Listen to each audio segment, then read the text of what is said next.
Yeah, what's up, baby? This your boy Cuban Link, CLK Entertainment in the building. And right now you tuned in to Chicago Street TV.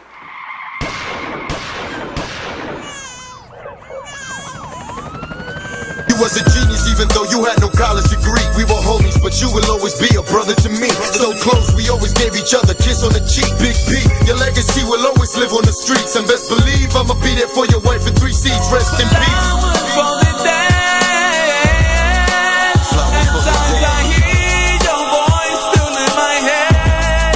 Being that you from New York, what are your thoughts on 6ix9ine? New York, big city of dreams. Everything in New York ain't always what it seems. Yeah, man, raised in the Bronx. Shout out to 6ix9ine, man. You know, he's a young, coming up artist. I seen and I heard, his music.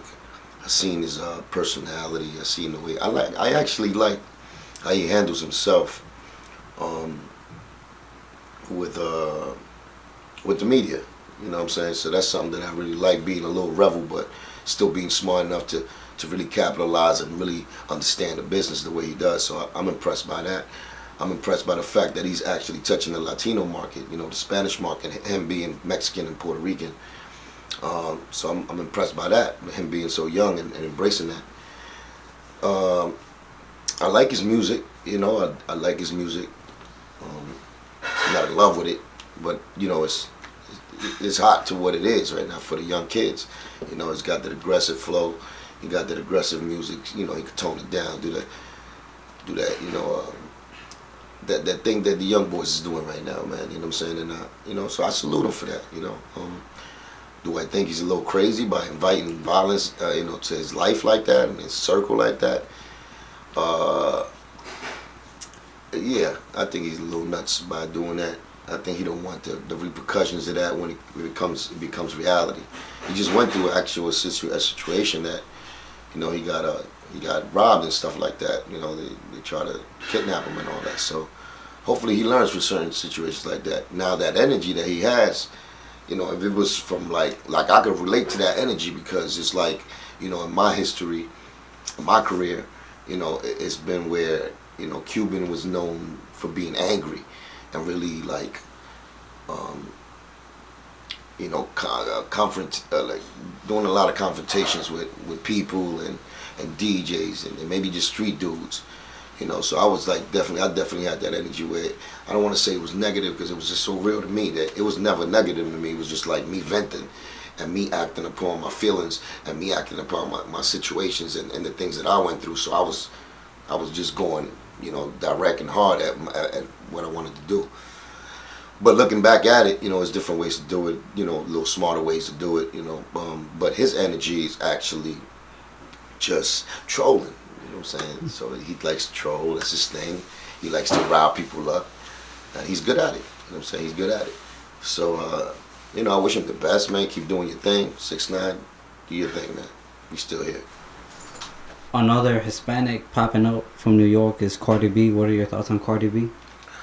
Cardi B, love Cardi B. Loved her since loving hip hop. Actually, that's what the first time I got to see her, like her personality, her charisma.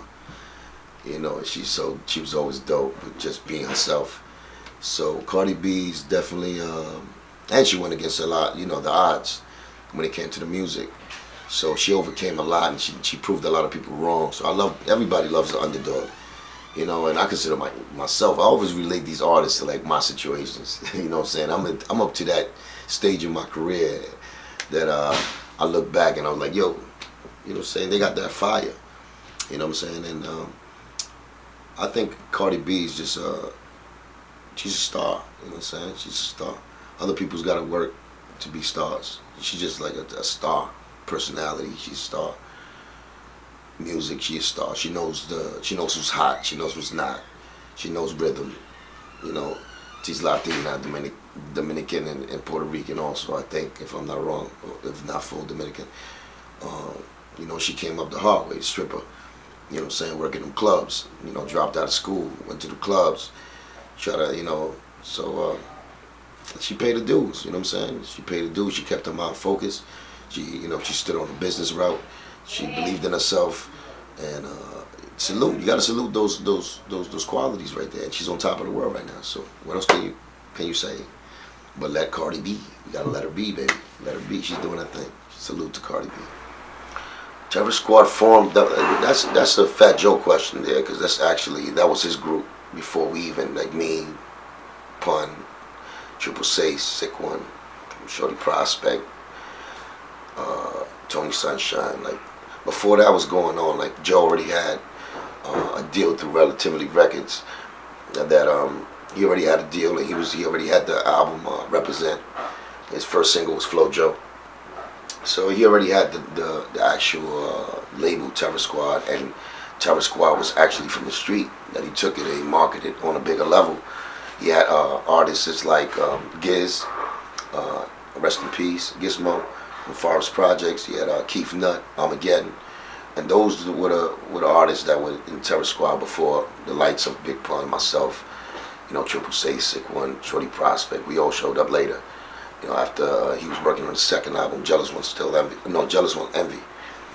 So, yeah, that's what it was. Do you still talk to any of the Terror Squad members? Nah, I don't talk to them anymore. Like I lost like contact with them, and some of them I just don't even want to speak to, because it's not where my mind or my motivation is at right now. It was a time in my life where I've been through what I've been through, and there was a time where I really wanted to like get it together with the rest of the crew. Not even Joe, but as far as like the Sunshines, the Prospects, the Saises. Even Saises is different. Saises is like a whole different. That's my duo regardless for life. But besides that, it's like I try to give it in the business aspect a different, like another try. That's why maybe if you was watching from afar, you seen little shows in the Bronx. Including myself, including like Armageddon, things like that. Because it was like, let's see the energy. You know what I'm saying? Let's try this out. If it works, it works. If it's not, it's not. But clearly it didn't work out. Regardless of what it was, people's motivation right now, after all those years that went by, their motivation, and they changed as people. Maybe I changed also. I'm just looking at a whole different side of things. I was looking back then at a different side of, of them, like a personal relationship type, where it's like, okay, we knew each other when we came from nothing. Like, you had certain qualities about you that I loved about you. But the game tends to, do that to a lot of people. So I just seen that in a lot of them. And I just didn't want to associate myself with that no more. And had to finally hang my Terror Squad hat, or believe in the Terror Squad. Not even Terror Squad, but as far as like, what Pun put together, what we put together from the get. So, I salute them too, man. Do your thing. Wish you the best, and that's what it is. I'm just gonna do me. That's it. So how did you and DJ Khaled like start? I wouldn't use the word beefing with each other, but like how did disagreements towards you guys occur? Well, it runs back to Joe. Like Khaled was down with Joe from way back. Like when we was coming up with me, Pun, Sace, everybody, for the Clips era. Khaled was an artist that Joe always like gave love to. When we went to Miami, when we touched down in Miami, we always seen Khaled with us. We always went to where Khaled was, his radio station. He always gave us love, and Khaled was just a cool dude. You know what I'm saying? And he knew what he was doing, but he was out there in Miami always. You know what I'm saying? Did he reach out? And we had him as a business. He wasn't fully Terror Squad. Like when we got there and we went to see him, there was nothing but love from Khaled. But as far as like, I guess he didn't have the power back then to really play our music like that. But he was going up, and Joe embraced him, and that was part of the family when we was with Terror Squad. And basically when me and Joe just, separated and went our own ways, I guess some rules, some laws was laid down when, from that side, not to fuck with me, basically. So they had to abide by it. Khaled was never been like a gangster dude, and never acted like that. You know what I'm saying? So I could see his demeanor was of a follower when it came to like that real street stuff. So Joe wasn't that, you know, they respected Joe on that level where it's like, it was fear there for him. So I understood why he didn't want to associate himself with me anymore. And with me, it's just I approached him on a level of business, and he couldn't even, he was scared to even do that. Because I know it was never personal. I know he had love for me, and I know I had love for him. So, but I approached him on a business. It's like, yo, my record is coming out. You know, I would appreciate if you give me some spins. You know, we could talk about business. And, you know what I'm saying? He was like, yo, no, I can't play it. The Don, man, the Don. And I was like, the Don. Come on, man, the Don, for real. So that got me mad. I chased him around the car. He started screaming. And I felt like the bully again. And I was like, why these dudes act like, you know? And then you see him later on, him talking trash on records, and him talking like, yeah, we, not about we the best, but he was talking trash for us, like, yeah, we got this. And it just like, it bothered me so much because I know the reality of it. And once again, that's a relationship that was lost because of from the Joe situation. I lost a lot of relationships because of the Joe situations. But it's the cause I was dealt. You mentioned about the boat lift. I remember last time when we spoke, you mentioned Pitbull and how you had altercations with him. Yeah. Do you want to like talk about like what happened when you had seen? Because I know you told me you punched him in the face and he ran away, something like that. Damn. Well, the truth is the truth, but at the end of the day, it's like, you know, sometimes when I say things like that, it comes out. You know, the truth gets you in trouble regardless. You could have did it with honor, you could have did it for the right reason, but it comes out like, oh, you know, me saying that so much, probably people think that I'm being a bully to people. So I'm like, you know what it is? It wasn't that. It was deeper than that. Like, our relationship was we really didn't have no relationship, but as far as like the hip hop thing and him trying to come up and me meeting him for the first time, and he was so humble and he approached me. And I gave him the time when we spoke, and he told me, yo, man, you inspired me. And I was like, yo, good looking, man, just keep doing your thing. When I first met him I think it was EFN, this radio station out there in Miami, that, like, you know, when we touched that surface, it was all cool. It's just that later on, I had an artist by the name of Dinero that he was doing his thing, and then me and him fell out. So, you know, some business stuff, whatever, he felt he could do better without me, whatever. And he had a lot of things. I guess he had some animosity. So he moved out there to Miami, and I was still back in the Bronx, in New York.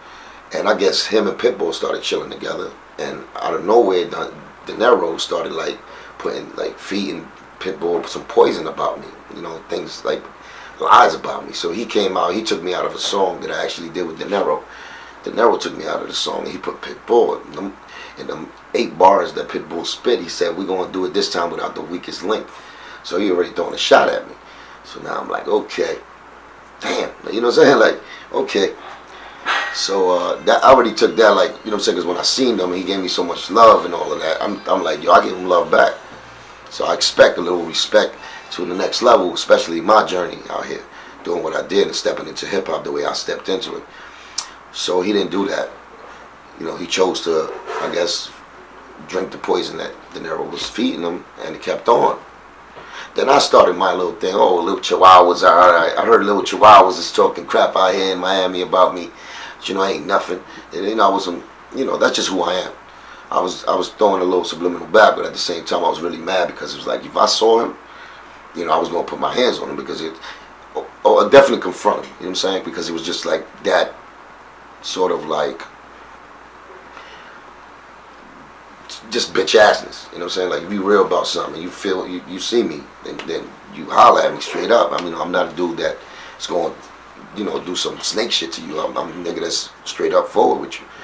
So he did that to me, so I felt a certain way. And after that, I started doing little Chihuahua jokes in here and there in interviews. Then he decided to come out with a song called The Weakest Link, right? So he really made a whole song about me. This dude don't even know me, doesn't know my story. Probably, once again, Dinero, the guys that didn't like me at the time, you know what I'm saying, Fat Joes and them back then, they all moved to Miami. So everybody out there, you know, I guess in my mind, they're all like, oh, they trying to jump me? Like, they really jumping me right now. Like, nobody sees this but me. So now I'm like, I got this nigga, this Cuban dude. He's supposed to be Cuban. And he's over here disrespecting me. Nobody ever did that, like live. Nobody lyrically got on the record and said, you know, F Cuban Link or, yo, this. So he was the first one really to do that, and that bothered me even more because we come from that era, like I said. Like, we gonna go see you if you say certain things. And he was the youth coming up, so I guess, you know, he had different morals, whatever. I just, in my mind, he was just trying to get in the industry, and he thought about bad mouthing me or kick me down, or other people already kicking me down, that he's gonna get either support from certain people that didn't like me. So I put him in a whole bunch of enemies. You know what I'm saying? So yeah. So then, you know, I caught him in 2005. I caught him out here in New York, and he was doing some promotion for his album and all of that. And you know, I just caught him in the club, man, and I approached him. And I approached him in a very, you know, aggressive way. And you know, he didn't want to smoke. You know, he put his hands up. Q, I didn't mean it like that. And then, you know, I punched him. You know, and I punched him. And he, you know, I chased him outside. I didn't even chase him. He started just running back, like outside the club, like from the second floor. He got to the back of the entrance. Well, anyway, that's a story. That's just a rundown, let you know, basically, how me and his situation happened. But you know, as time went on, like, you know, I heard, you know, I seen him again, and actually in a club in Florida, and he bought me a shot, and he went like that. I guess that was an apology, or, you know, he's cool with me and I'm cool with him. But, you know, I never took it like, you know, I can't be trusting shit like that. You know what I'm saying? You're a man. I've always been a real man. You know what I'm saying? So a nice little, yo, what's up? I'm really holler at you, and we'd have talked it out. That never happened. But at the end of the day, I seen his actions, which, you know what I'm saying, which meant that it was his fault. You know, I think he even said it in an interview or somewhere that he said he should have never let this Dinero nigga gas him about me. Whatever it was, you know what I'm saying? In my mind, you still listen to the next guy about the next dude that you don't even know, and you proceeded to throw dirt on my name. So that's why you know, but it's like I said, we're in a new, you know, era, and after time went on, it wasn't that serious, you know, not to me. But he got bigger. You understand? So remember, when people get bigger in business and they start getting more money, more power, they remember their enemies, and they know, like, their conscience be like, I can't let this dude come up, because if he come up, then he gonna either expose me or he gonna try to, you know, take my spot, whatever it is. You know what I'm saying? I just feel that that's just how human beings are. So, but you know, I saluted him when he was going up the charts and up the ladder and up his, you know, through being one of, you know, #1 Latino hip hop artist, to really, you know, big up the culture and put Latinos to a different level, you know. So I salute that about him. So, you know, regardless of what it is, we had our differences in the past, but, you know, as a fellow hip hop fan and you know, student of the music, of the culture, you know, what he did was something that to be saluted for. So I salute him for that, man. It's just sometimes we can't have peace without war. Right. Because you have to go through the war so you can see how ugly war is, so you can really appreciate peace. Right. And that sometimes has to be done. Can you tell your fans how it is that you got the slash on your face? This? Yes. I got this eating coochie.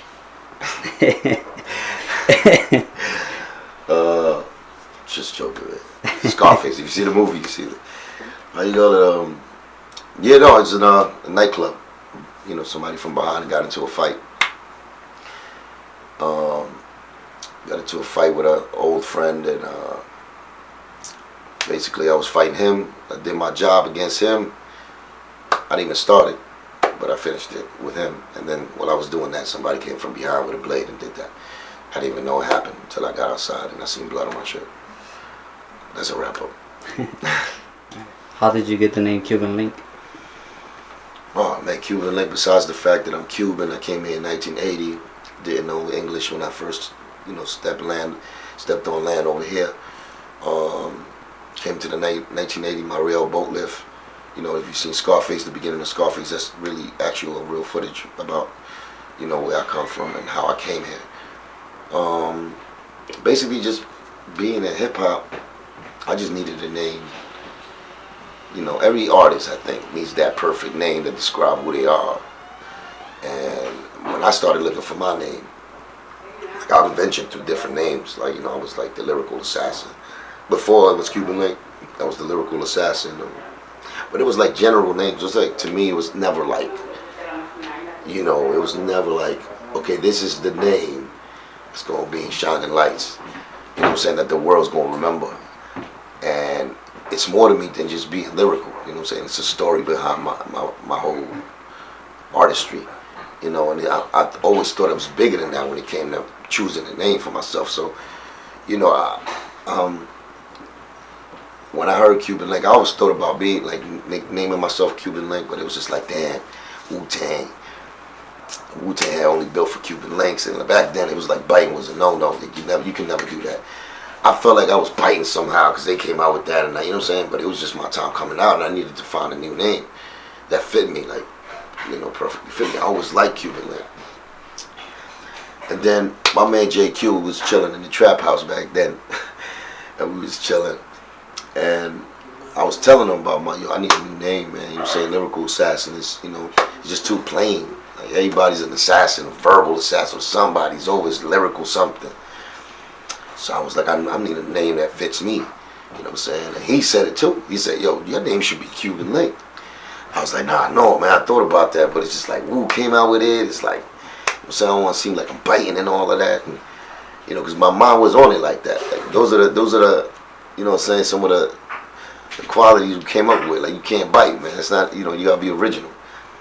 So my man he just broke it down. Just, he just made me a believer of myself even more. You know what I'm saying? My man JQ just told me, yo, listen, man, how can anybody tell me you bite? Nigga, you really Cuban, nigga. You really from the hood. You know what I'm saying? You shine, nigga. What a Cuban Link does, what a Cuban Link chain does. You're the link to Cuba, nigga. You really from Cuba. Like, you really. And I was like, word. And you know what I'm saying? From that, he gave me that confidence to really take on that name and take it out of here. What are your upcoming projects? So right now, yeah, I'm working on a lot of things right now. Actually, I'm working on a project called My Link to Cuba. That's a documentary reality series that I'm doing, actually. Just my getting here, coming from Cuba to America, doing that transition. Y'all gonna meet my family there. It's gonna be a lot of things, a lot of beautiful things that y'all probably didn't know about me, but it's more of me narrating the story and me telling y'all, the obstacles I have to overcome, what's happening in my life right now, the bonds between me and my family, the bond between me and my son and my daughter. So it gets personal, but it's a beautiful story, you know what I'm saying? We had a lot of fun shooting that. Got a lot of music. I got an EP attached to that, actually, My Link to Cuba. And it's coming out. It's coming out real soon, probably the end of August, middle of October. You gotta expect some good stuff. That I'm writing a book called Linkfamous. Basically the same thing, just me telling you in words. More depth, because the documentary is just what you see there, and it's stories, but you're really gonna understand everything about Cuban Link when you read the book. It's called Linkfamous. And music. Mr. Link, the album should be done, but with it. Spanish album, Hijo de la Calle, should be done with it. So all those projects are, I'm trying to drop them so I could, for once I could be undeniable. You know what I'm saying? Because I can't even give you hot songs no more. It's too much composition. So, and I get lost in the system. Right now I just got to bombard y'all with just nothing but Cuban Link material so y'all could get that full picture and see the masterpiece I painted for y'all. Where can your fans watch the documentary at? It's coming out. It's coming out. Y'all gonna know about it. It's not gonna be something that's on YouTube and it's gonna be in a private page with like 6 likes. It's gonna be probably marketed in a pretty fair high medium where y'all gonna know, World Star, say YouTube, Spotify, everything, every like social media that's big. Y'all gonna see the actual marketing of it. You're gonna see the commercial for it. Social media, you can check out. I got IG, Instagram, Cuban Link CLK, Facebook. I think Cuban Link CLK. No, CLK. Cuban Link all across the board. You check me out in all social media forms. I'm there. Twitter, my man runs it for me, so I'm not there talking to y'all like that. But Facebook, Instagram, hit me on my beeper. You know, I'm there. I just want to say, everybody, God bless. You know, help everybody just start looking at themselves like they're part of everybody, because not just one person can make it alone out here. You know what I'm saying? We need each other to do what we need to do and form that energy to uplift humanity, alright? Don't want to get crazy with y'all, but that's what I'm on right now, alright? Keep your mind, spirit, and soul intact 100%. Let's get it. Your boy Cuban Link signing out. See you, okay?